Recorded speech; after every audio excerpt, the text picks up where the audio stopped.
어딘가 다치거나 아플 때 우리는 병원에 가서 MRI를 찍고는 합니다.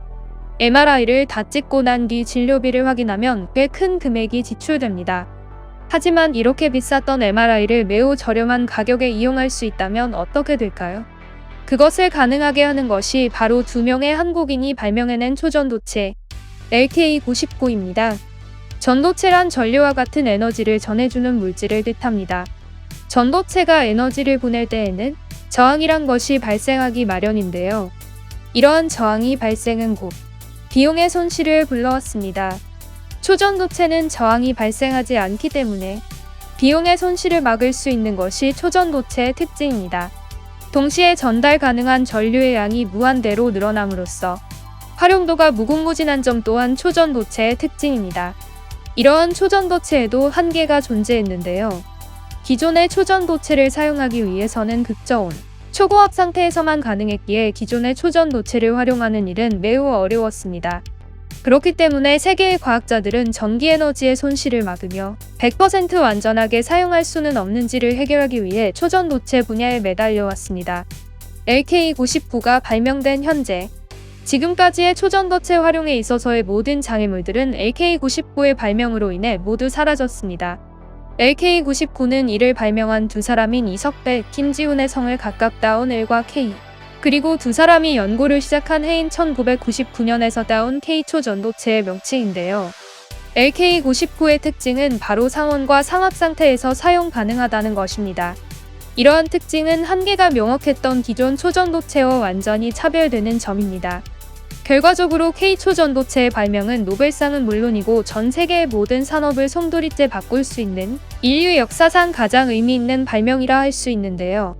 이는 해외에서도 매우 뜨거운 이슈로 등극하며 초유의 관심을 받고 있습니다. 이를 보고 해외 물리학자들은 실험 데이터가 조작된 것이 아니라면 이것은 매우 획기적인 성과, 인류 문명이 송두리째 바뀔 것이라고 말했습니다. 대다수의 해외 네티즌들의 반응 역시 뜨거웠는데요. LK99를 접한 외국인들은 이것이 사실이라면 이는 매우 큰 발명이다. 이러한 발명을 기다려왔다. 이것은 과학계의 큰 한방이다 등 매우 긍정적인 반응을 보였습니다. 그렇다면 LK99가 상용화된다면 세상은 어떻게 달라질까요?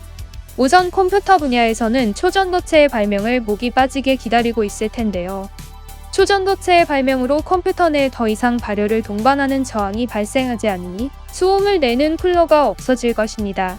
성능이 좋아지는 것은 물론 관리가 편해지고 소형화가 가능해지며 수명 또한 늘어나게 됩니다. 또한 스마트폰 같은 소형 전자기기들 역시 성능과 배터리 사용 시간이 비약적으로 증가할 것입니다. 위에서 설명한 MRI 역시 초전도체의 영향을 크게 받게 될 텐데요. MRI가 비싼 이유는 냉각을 위한 액체 헬륨의 비용 때문이었습니다. 하지만 LK99의 등장으로 인해 더 이상 냉각할 필요가 없어졌고 그로 인해 MRI의 촬영 비용이 매우 저렴해지게 될 것입니다. 마찬가지로 냉각의 한계로 인해 비효율적이었던 핵융합 발전에도 큰 변화를 나타낼 수 있는데요. 발열로 인한 냉각으로 골치를 겪던 핵융합 산업은 LK99를 도입함에 따라 핵융합 모델을 상용화할 수 있게 되었습니다. 천공의 섬 라퓨타나, 아바타와 같이 하늘 위에 떠다니는 땅을 볼 수 있는 것이 더 이상 영화 속 일이 아닙니다. 초전도체의 마이스너 효과로 인해 많은 것을 떠다니게 하는 것이 가능해진 것인데요. 이를 철도에 도입하게 되면 철도 건설 및 유지 비용이 저렴해지고 고속철도보다 훨씬 저렴한 자기부상 열차 산업이 크게 발전할 것입니다. LK99의 등장은 이러한 변화에 그치지 않고 에너지 혁명까지 일으키게 될 텐데요.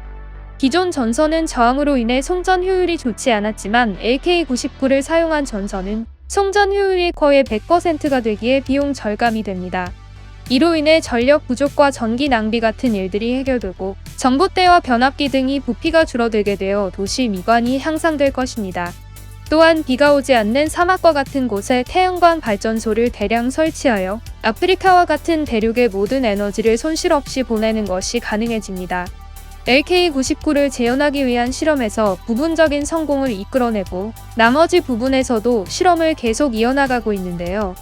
미국과 중국을 비롯한 세계 연구진 3곳에서 핵심 요건 2가지 중 1개씩 확인을 하였고 그 결과 LK99를 재현하는 데에 성공했다고 합니다. 이에 대해 한 물리학자는 아직은 안심할 수 없으나 중간 결과로 보아 매우 기대되지 않을 수 없는 상황이라고 언급했습니다.